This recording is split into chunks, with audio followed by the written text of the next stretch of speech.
Assalamualaikum warahmatullahi wabarakatuh.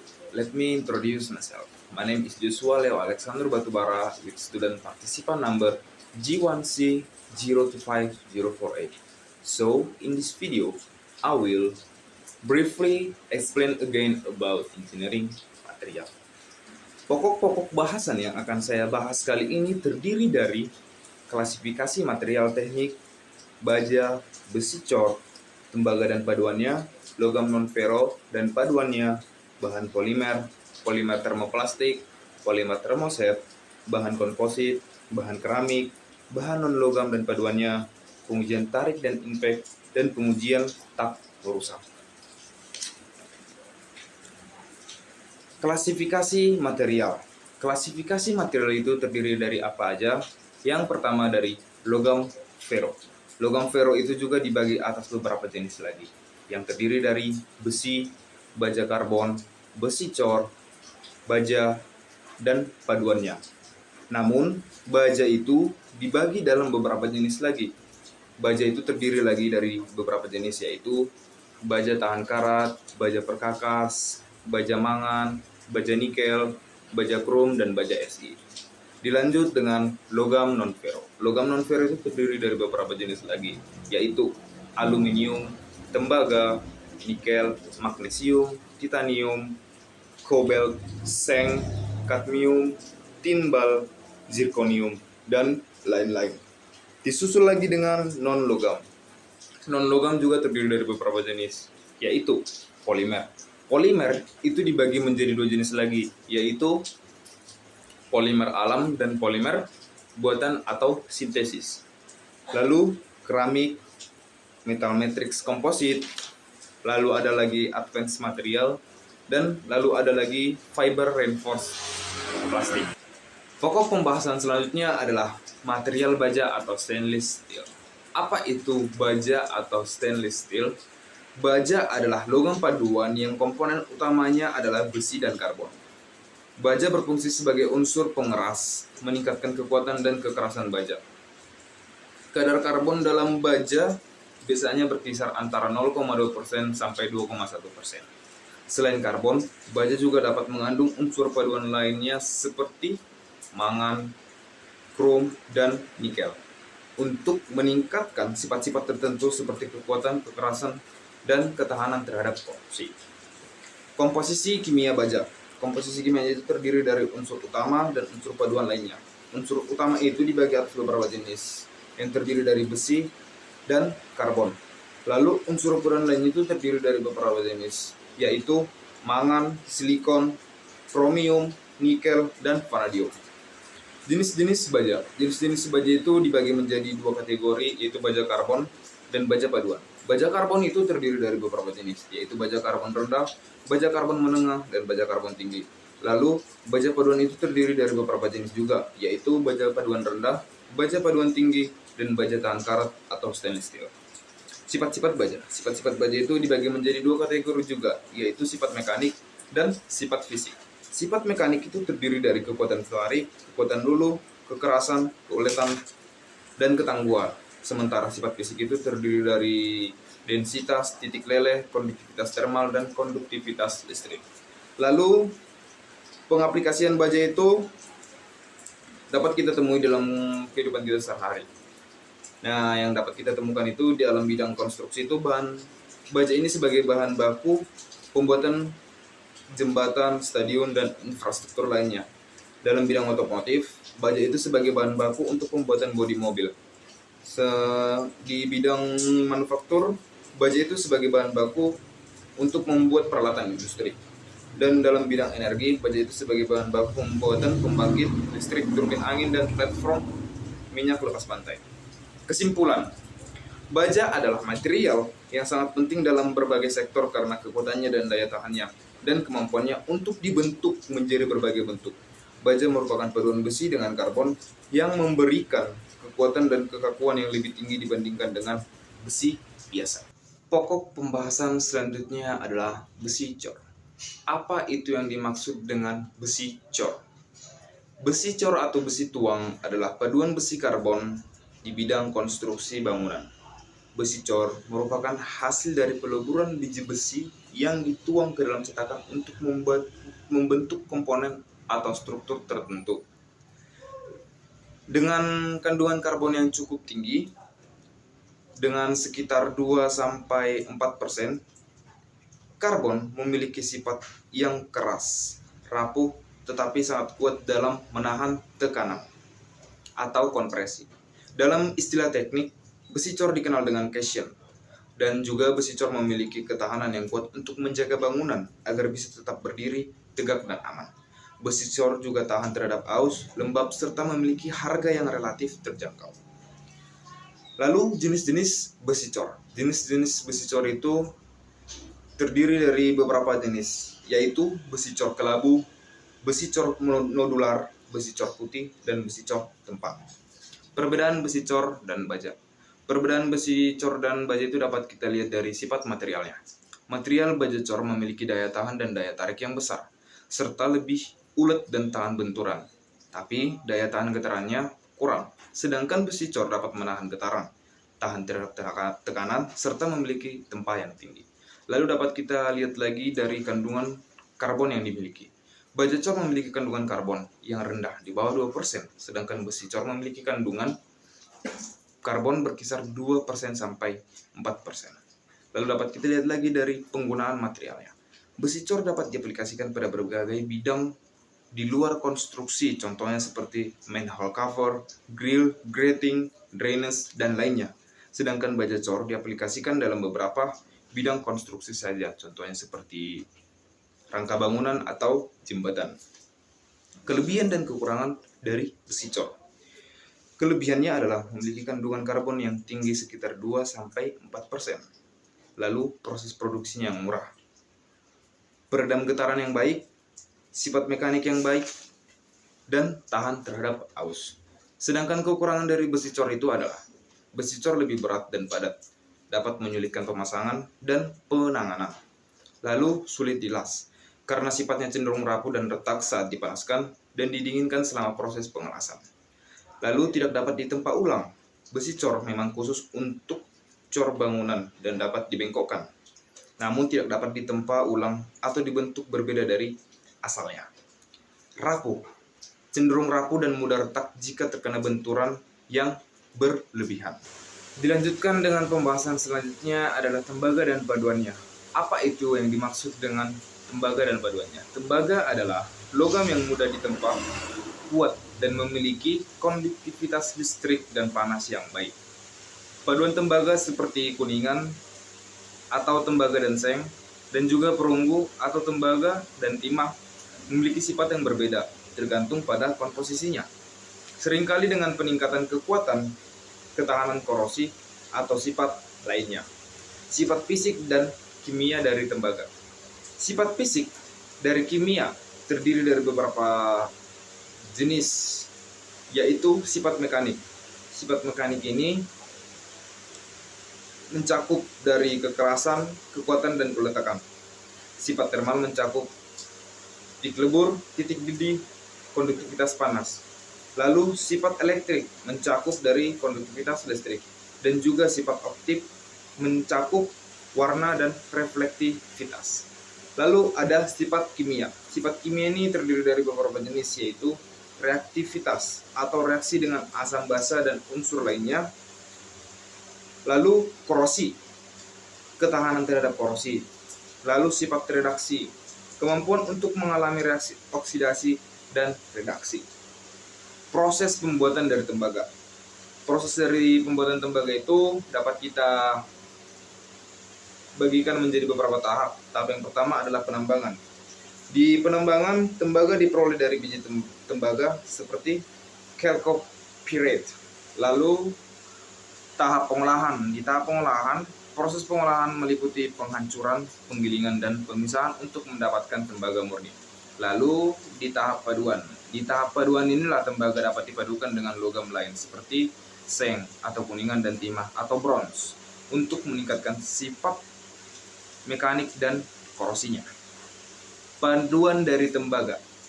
Paduan dari tembaga itu ada dua jenis, yaitu paduan dan bronze atau timah.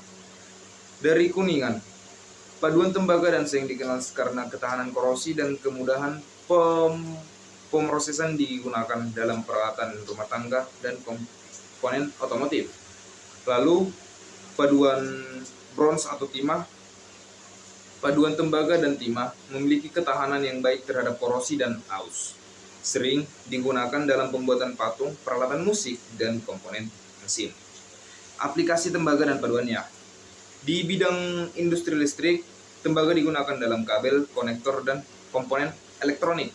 Di bidang konstruksi, tembaga digunakan sebagai bahan baku dalam pipa, atap, dan elemen dekoratif.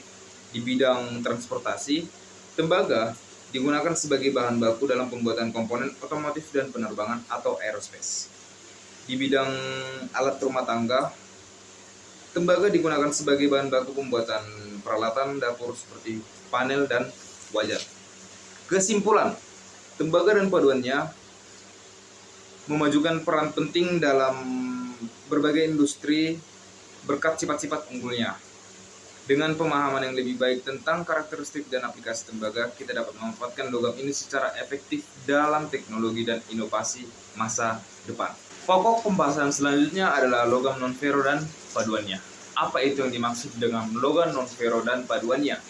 Logam non-ferro adalah logam atau paduan logam yang tidak mengandung besi atau hanya mengandung besi dalam jumlah yang sangat sedikit dalam susunan dasarnya.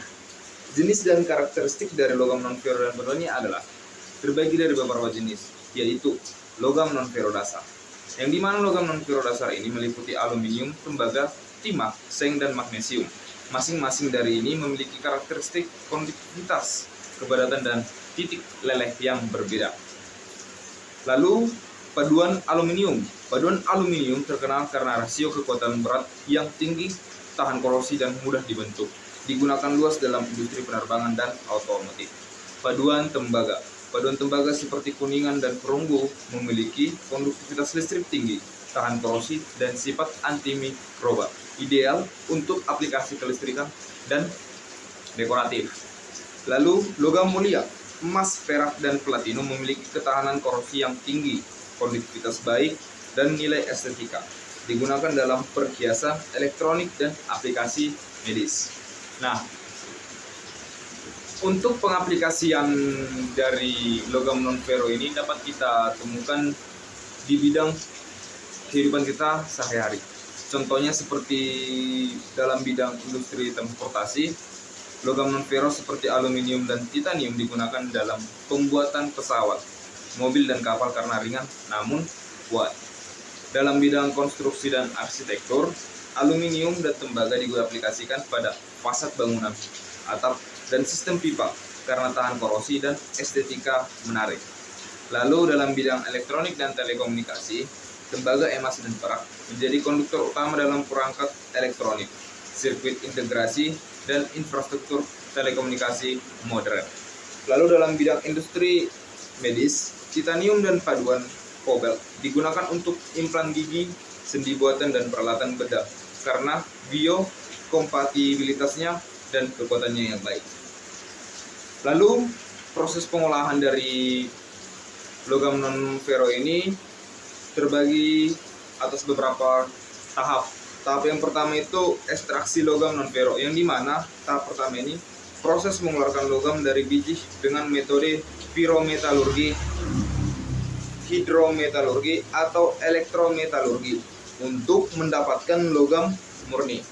Nah, pada tahap selanjutnya ada yang namanya pemurnian logam, yang dimana pada tahap ini pengolahan untuk meningkatkan kemurnian logam non-ferro melalui proses elektrolisis, zona peleburan, atau distilasi vakum.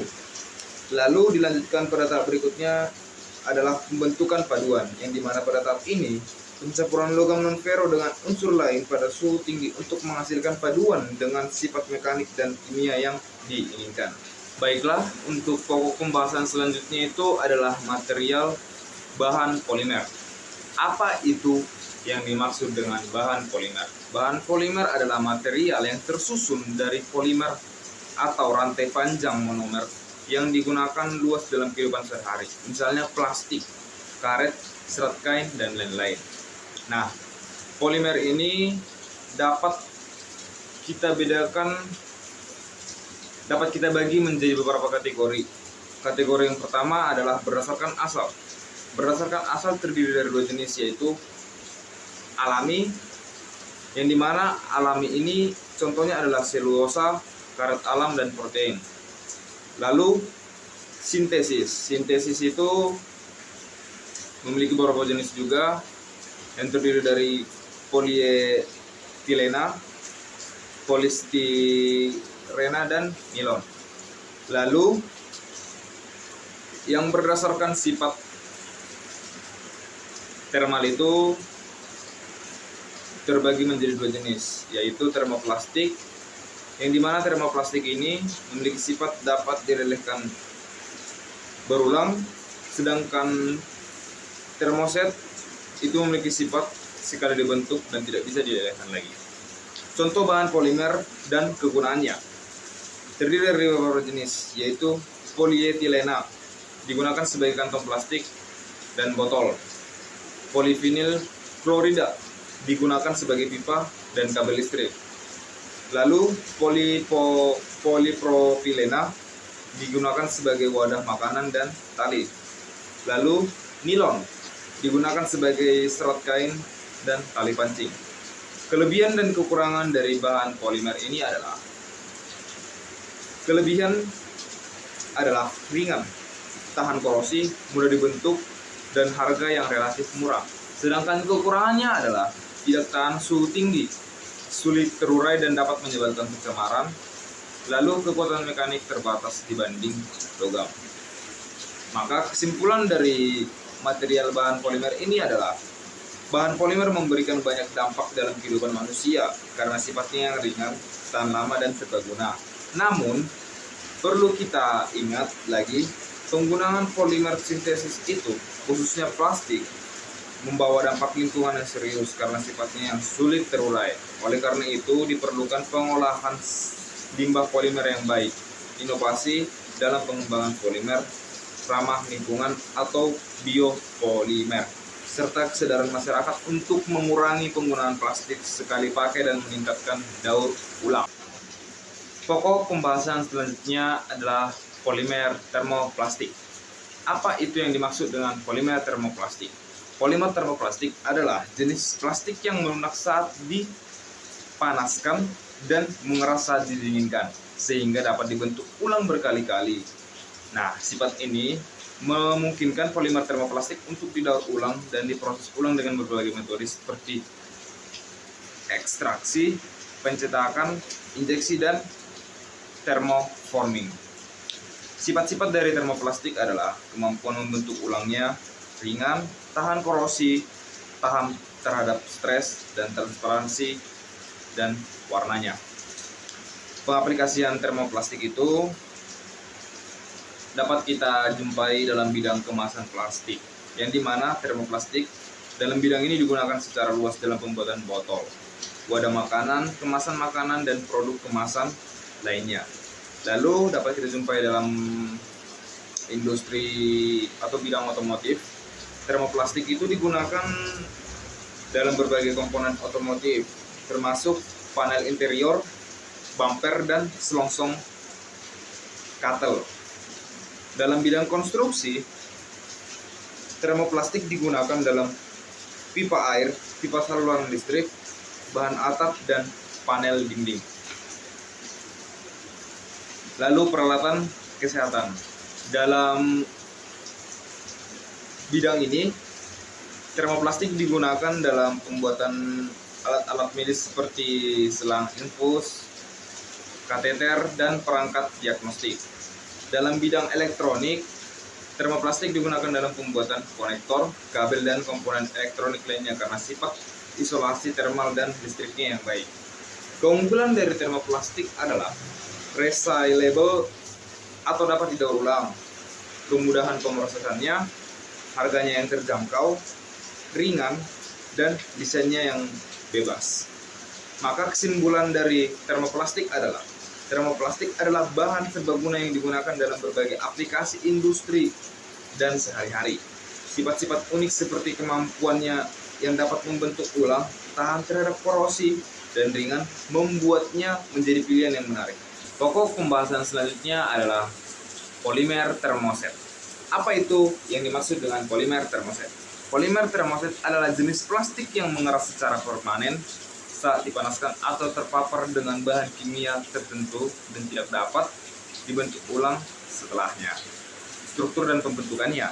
Polimer termoset memiliki struktur yang unik karena adanya ikatan silang antara rantai polimer, yang dimana ikatan silang tersebut terjadi proses penggabungan rantai polimer primer melalui ikatan kovalen, yang dimana akan membentuk jaringan 3 dimensi yang kaku dan tidak dapat dilelehkan. Berikut beberapa proses pembentukannya. Tahap pertama itu fenol dan formaldehida itu akan bergabung dan menghasilkan backlit. Lalu epoksi akan bergabung dengan hardener yang akan menghasilkan resin epoksi. Dan lalu urea bergabung dengan formaldehida yang akan menghasilkan resin urea formaldehida. Lalu tahap kedua, monomer bergabung membentuk rantai linear atau bercabang. Yang ketiga itu tahap pengerasan atau dikenal sebagai karing atau setting, yang dimana pada tahap ini ikatan silang semakin banyak terbentuk, lalu material berubah menjadi padat keras, lalu sifat termoplastiknya hilang, dan jika dipanaskan berlebih akan mengalami degradasi termal, bukan melunak. Lalu tahap akhir atau dikenal sebagai cooling stage atau solidification stage. Setelah reaksi pengerasan selesai, polimer termoset didinginkan. Proses di pendinginan ini tidak akan melunakkan kembali polimer atau membuatnya dapat dibentuk ulang seperti termoplastik. Nah, sifat-sifat dan karakteristik dari polimer termoset adalah tahan panas, tahan bahan kimia, kekuatan mekanik tinggi, kekakuan dan kerapuannya, dan tidak dapat didaur ulang. Untuk pengaplikasian dari polimer termoset itu yang dapat ditemukan dalam bidang sehari-hari kita, tentunya seperti dalam bidang industri komponen listrik dan elektronik, dalam bidang material konstruksi, dan dalam bidang industri otomotif. Untuk perbedaan antara polimer termoset dan polimer termoplastik adalah dua jenis plastik yang berbeda dalam hal struktur dan sifatnya, terutama dalam respon terhadap panas. Yang dimana polimer termoset itu tidak dapat dibentuk ulang, sedangkan termoplastik dapat dibentuk ulang. Baiklah, untuk pokok bahasan selanjutnya itu adalah bahan komposit. Apa itu yang dimaksud dengan bahan komposit? Bahan komposit adalah material yang terbentuk dari dua atau lebih bahan dengan sifat fisik dan kimia yang berbeda, yang dikombinasikan untuk menghasilkan material dengan karakteristik unggul dibandingkan komponen penyusunnya secara individu. Komponen utama dari komposit adalah matriks dan penguat atau reinforcement. Jenis-jenis dari komposit di teknik mesin itu dibagi atas beberapa jenis. Yang pertama ada polimer matrix komposit, yang kedua itu metal matrix komposit, dan yang ketiga itu ada keramik matrix komposit. Nah, karakteristik dari mekanik dan kendalanya itu adalah sifat mekanik utamanya itu ada kekuatan tarik tinggi, kekakuan superior, ketahanan aus yang baik, dan koefisien ekspansi termal rendah adalah indikator kinerja komposit. Lalu aplikasi dan manfaat komposit di teknik mesin itu terbagi atas beberapa kategori. Kategori yang pertama itu aplikasi utamanya. Dalam bidang otomotif, dia dipakai sebagai bahan baku pembuatan bodi mobil. Dalam bidang aerospace, bahan komposit itu digunakan sebagai bahan baku pembuatan sayap pesawat. Lalu dalam bidang konstruksi, bahan komposit itu digunakan sebagai bahan baku pembuatan jembatan, struktur tahan gempa, dan panel fasad. Lalu manfaat inovatif dari bahan komposit ini ada beberapa jenis. Yang pertama efisiensi energi, performa unggul, dan ramah lingkungan. Dan pokok pembahasan selanjutnya adalah bahan keramik. Apa itu yang dimaksud dengan keramik? Keramik adalah bahan padat anorganik yang dibuat melalui proses pembakaran pada suhu tinggi. Bahan ini umumnya berasal dari tanah liat atau lempung yang dicampur dengan mineral lain, lalu dibentuk, dikeringkan, dan dibakar menjadi keras, kuat, dan tahan akan panas. Nah, dapat kita pahami bahan-bahan membuat dari keramik itu terdiri dari tanah liat atau clay, kaolin, feldspar, kuarsa atau silika, alumina, atau oksida logam sebagai pewarna glasir. Nah, langkah-langkah untuk membuat keramik ini adalah tahap paling penting dalam pembuatan keramik itu. Tahap pertama itu adalah persiapan bahan, yang dimana tanah liat dicampur dengan feldspar, kuarsa, dan bahan tambahan lainnya. Di tahap kedua, pengolahan tanah liat, yang dimana pada tahap ini bahan dibersihkan, dihaluskan, lalu diberi air hingga plastis dan mudah dibentuk. Pada tahap ketiga, pembentukan. Pada tahap ini, tanah liat dibentuk sesuai kebutuhan, bisa dengan tangan, cetakan, maupun putaran atau wheel, atau teknik modern. Nah, pada tahap pengeringan, di tahap ini, benda keramik dikeringkan agar kadar air hilang dan tidak retak saat dibakar. Pada tahap pembakaran pertama atau biskuit firing, pada tahap ini, benda keramik dibakar pada suhu 800 sampai 1000 derajat Celcius agar kerat tetap belum mengkilap. Dilanjutkan lagi dengan tahap pemberian glasir. Di tahap ini permukaan keramik dilapisi glasir untuk kilau, warna, dan kedap air yang ingin diperoleh. Lalu pada tahap pembakaran selanjutnya itu dinamakan gloss firing, yang dimana pada tahap ini bahan keramik itu akan dibakar lagi pada suhu lebih tinggi dari 800 sampai 1000 derajat Celcius tadi. Bisa dikatakan 1000 sampai 1400 derajat Celcius. Lebih tinggi dari suhu pemanasan yang sebelumnya, yang akan menghasilkan glasir meleleh dan menyatu pada bahan keramik. Lalu pada tahap terakhir atau finishing, pada tahap ini hasil keramik diperiksa, dihaluskan, dan siap untuk digunakan. Selanjutnya, pokok pembahasannya adalah material non-logam. Apa itu yang dimaksud dengan material non-logam? Material non-logam adalah bahan teknik yang tidak mengandung unsur logam. Bahan ini banyak digunakan dalam bidang teknik, konstruksi, maupun industri karena memiliki sifat unik yang tidak dimiliki oleh logam lain. Contohnya kayu, kaca, plastik, karet, keramik, grafit, dan komposit. Nah, karakteristik dari material non-logam ini adalah ringan dibandingkan logam lainnya, tahan korosi, memiliki sifat isolator panas dan listrik, mudah dibentuk, beberapa bersifat getas, contohnya seperti mudah pecah, seperti kaca dan keramik, lalu pada umumnya lebih murah harganya dibandingkan logam lainnya. Nah, jenis dan contoh material non-logam itu terbagi atas beberapa jenis. Yang pertama, kayu, kaca, karet, dan plastik, keramik, dan juga grafit. Keunggulan dan kelemahan dari bahan non-logam ini. Keunggulan dari bahan non-logam ini adalah ringan, mengurangi bahan konstruksi atau mesin, tahan terhadap lingkungan, contohnya seperti korosi, kelembapan, atau bahan kimia. Lalu sering lebih ekonomis dibandingkan logam, dan juga beberapa material modern seperti plastik rekase komposit memiliki kekuatan mendekati logam. Nah, kelemahan dari material non-logam ini adalah tidak semua jenis kuat. Umumnya kalah dari logam dalam hal kekuatan tarik dan tekan. Lalu banyak yang getas, mudah pecah, contohnya seperti kaca dan keramik. Lalu dapat terdegradasi oleh panas berlebih atau sinar UV, contohnya seperti plastik dan karet.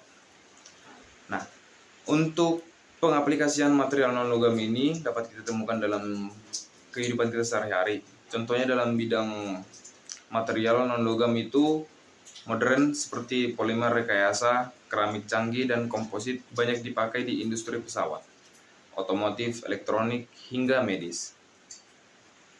Komposit serat karbon sangat kuat namun ringan, digunakan di pesawat tempur, mobil Formula One, dan satelit. Polimer biocompatible digunakan dalam dunia medis untuk implan dan peralatan kesehatan.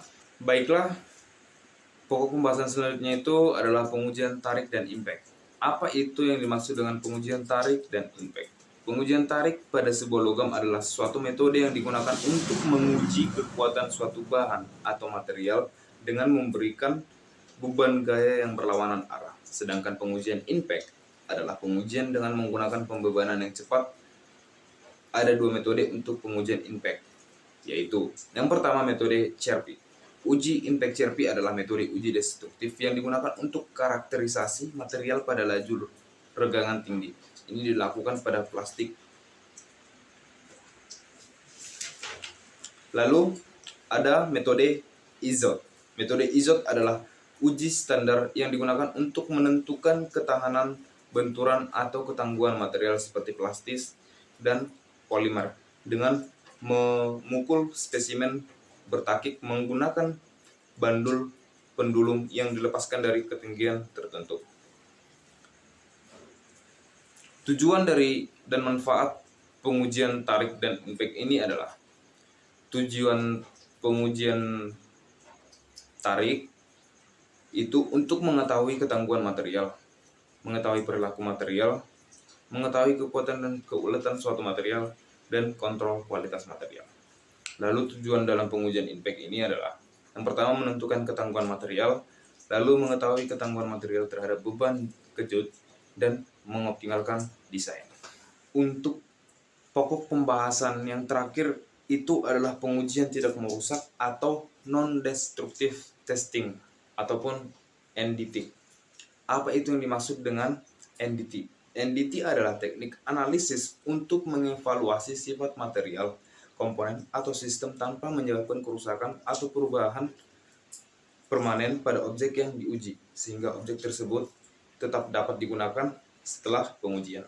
Nah, jenis-jenis dari pengujian tidak merusak ini atau NDT ini adalah yang pertama, pengujian visual, pengujian penetralan cair, pengujian arus eddy, pengujian ultrasonik, pengujian radiografi.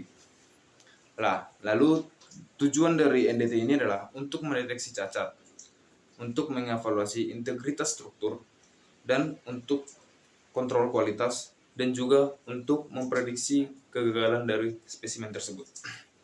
Kelebihan dari NDT dalam material teknik ini, yang pertama tidak merusak material. Yang kedua dapat mendeteksi cacat dini sebelum komponen gagal saat digunakan. Yang ketiga menghemat biaya karena tidak perlu mengganti atau menghancurkan komponen untuk diuji. Yang keempat menjamin keselamatan dan keandalan produk. Yang kelima bisa dilakukan pada 100% produk. Yang keenam hasilnya cepat. Yang ketujuh itu dapat diterapkan pada berbagai material. Dan yang kedelapan cocok untuk inspeksi rutin pada perawatan atau maintenance industri. Nah, sementara kekurangan dari NDT dalam material teknik ini adalah memerlukan operator ahli, biayanya yang tinggi untuk peralatan tertentu, misalnya radiografi, testing, ultrasonik, testing. Yang ketiga itu peralatannya yang sensitif dan membutuhkan kalibrasi rutin. Yang keempat, tidak semua cacat dapat terdeteksi. Yang kelima itu interpretasi hasil bisa subjektif, terutama pada metode manual seperti magnetik, partikel, atau dye penetran. Yang keenam itu beberapa metode butuh persiapan permukaan, misalnya harus bersih dari kotoran, cat, dan minyak. Yang ketujuh itu keterbatasan kedalaman deteksi pada metode tertentu. Dan yang ketujuh itu keterbatasan material. Tidak semua metode cocok untuk semua jenis material. Nah, pengaplikasian NDT dalam material teknik ini dapat kita temui dalam bidang instruksi penerbangan aerospace. Contohnya seperti untuk memeriksa sayap. Dalam bidang industri minyak dan gas, contohnya untuk menginspeksi pipa, tangki penyimpanan, dan bejana tekanan. Dalam bidang industri konstruksi dan infrastruktur, metode NDT ini menguji kualitas las baja, jembatan, dan gedung tinggi. Dan untuk dalam bidang industri otomotif, metode NDT ini bertujuan untuk pemeriksaan las, poros, dan blok mesin. Dan di bidang industri pembangkit listrik, metode NDT ini bertujuan untuk menginspeksi turbin, boiler, dan pipa uap bertekanan tinggi yang menjamin umur pakai dan keselamatan sistem. Baiklah, demikian saya buat video ini yang bertujuan untuk memperdalam lagi pemahaman saya tentang materi-materi yang telah disampaikan sebelum-sebelumnya. Jika terdapat kesalahan kata dalam pengucapan saya selama pembuatan video, saya memohon maaf. Untuk itu, saya ucapkan terima kasih. Saya tutup. Waalaikumsalam warahmatullahi wabarakatuh.